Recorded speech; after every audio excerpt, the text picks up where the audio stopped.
Bismillahirrahmanirrahim. Today our topic of discussion is magnetic quantum number. इससे पहले lecture में हमने प्रिंसिपल क्वांटम नंबर के बारे में और एज़ीमुथल क्वांटम नंबर के बारे में डिटेल के साथ डिस्कस किया हुआ है। तो आज हम पढ़ेंगे मैग्नेटिक क्वांटम नंबर।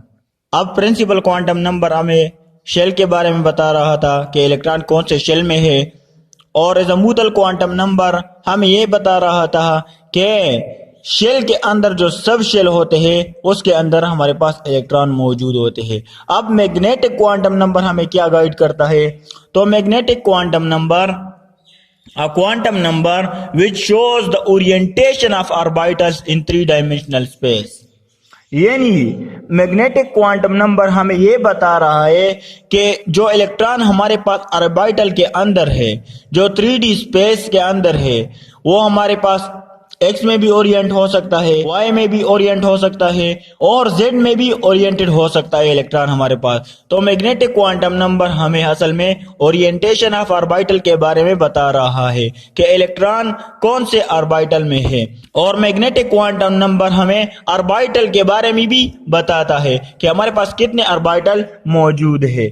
तो अब इस तरह हमारे पास एक्चुअली एन हमें क्या बता रहा था साइज ऑफ ऑर्बिटल के बारे में कि साइज कितना है उन 3D स्पेस का जिनमें इलेक्ट्रॉन रिवॉल्यूशन कर रहा है। इसी तरह हमारे पास एल हमें बता रहा था शेप ऑफ ऑर्बिटल के बारे में कि शेप किस तरह है जहां पर इलेक्ट्रॉन मौजूद है, और ये हमें ओरिएंटेशन ऑफ ऑर्बिटल के बारे में बताएगा, और इसके साथ साथ इससे हमें नंबर ऑफ ऑर्बिटल के बारे में भी पता चलेगा। अब नंबर ऑफ ऑर्बिटल के बारे में किस तरह हमें पता चलेगा? फॉर एग्जांपल अगर हम शेल से मालूम कर ले कि हमारे पास कितने ऑर्बिटल मौजूद है, तो हमारे पास फार्मूला है उसके लिए।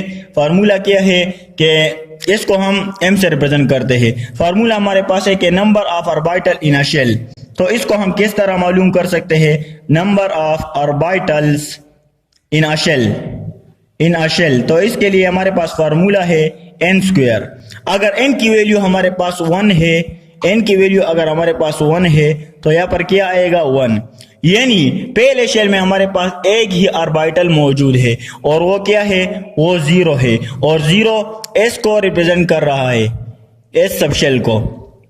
इस तरह अगर हमारे पास सब शेल हो तो इससे हम किस तरह ऑर्बिटल के बारे में इंफॉर्मेशन हासिल कर सकते हैं? तो number of orbital, number of orbital, number of orbital orbitals in a sub shell, के सब शेल के अंदर कितने हमारे पास ऑर्बिटल है। तो उसके लिए हमारे पास फार्मूला है 2l प्लस 1। अगर l की वैल्यू आपके पास 0 हो तो 20 प्लस 1, तो इससे हमारे साथ आता है 1। तो यहाँ पर भी एक ही ऑर्बिटल होगा। तो ये तो हुई बात के number of orbital in shell. Shell के अंदर हम ऑर्बिटल को किस तरह मालूम कर सकते हैं, और सब शेल के अंदर हम किस तरह ऑर्बिटल को मालूम कर सकते हैं। तो ये इसका मेथड है। अब हम यहाँ पर एक टेबल ड्रा करते हैं। यहाँ पर हम n की वैल्यू लिखते हैं। n की वैल्यू हमारे पास है n is equal to, n हमारे पास 1 भी हो सकता है, n हमारे पास 2 भी हो सकता है, n हमारे पास 3 भी हो सकता है, और 4 भी हमारे पास हो सकता है। तो n की वैल्यू अगर हमारे पास 1 है, इसी तरह हम टेबल को ड्रा करते हैं और यहाँ पर हम l की वैल्यू को लेते हैं। तो l हमारे पास क्या हो सकता है? अगर n की वैल्यू हमारे पास 1 है तो l की वैल्यू n की वैल्यू से 1 कम होगी, तो ये 0 हमारे पास होगी। अगर l की वैल्यू 2 है तो ये हमारे पास हो सकती है 0 भी हो सकती है और 1 भी हो सकती है। अगर n की वैल्यू हमारे पास 3 है तो ये हमारे पास 0 भी हो सकता है, l 1 भी हो सकता है और 2 भी हो सकता है, क्योंकि l की वैल्यू n की वैल्यू से 1 कम होगी। यहाँ पर आप लोग देख सकते हैं 0 1, यहाँ पर आप लोग देख सकते हैं 0 1 2, यहाँ पर 0 1 और हमारे पास 2 2 3। तो ये हमारे पास l की वैल्यू हो गई। 0 किसको रिप्रेजेंट करता है? 0 हमारे पास s सब शेल को रिप्रेजेंट करता है। 0 हमारे पास s सब शेल को रिप्रेजेंट करता है। 1 p को रिप्रेजेंट करता है। 0 हमारे पास s को रिप्रेजेंट करता है p, और ये हमारे पास d को रिप्रेजेंट करता है। तो s p d और f ये हमारे पास सब शेल के नेम्स आ गए। अब नंबर ऑफ ऑर्बिटल इसके अंदर कितने हैं, शेल के अंदर नंबर ऑफ ऑर्बिटल कितने हैं या सब शेल के अंदर हमारे पास नंबर ऑफ ऑर्बिटल कितने हैं, तो इसको हम यहाँ पर मालूम कर लेते हैं। यहाँ पर हम m की वैल्यू को लिखते हैं, तो l की वैल्यू हमारे पास लेस देन और इक्वल टू n-1 की होगी या ग्रेटर देन और इक्वल टू 0 की होगी।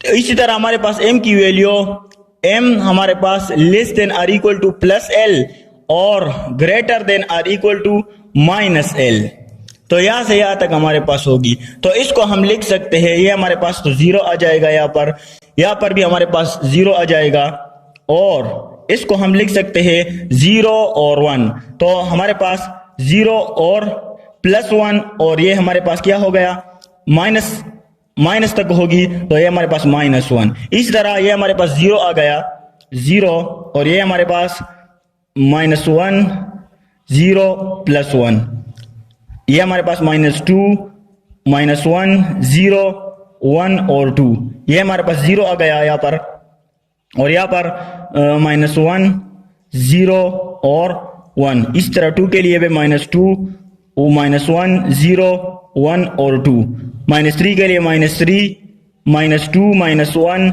0 1 2 3। ये हमारे पास नंबर ऑफ ऑर्बिटल है इन अ शेल और सब शेल। तो ये हमारे पास क्या है, नंबर ऑफ ऑर्बिटल, इसको हम इस तरह निकाल सकते हैं।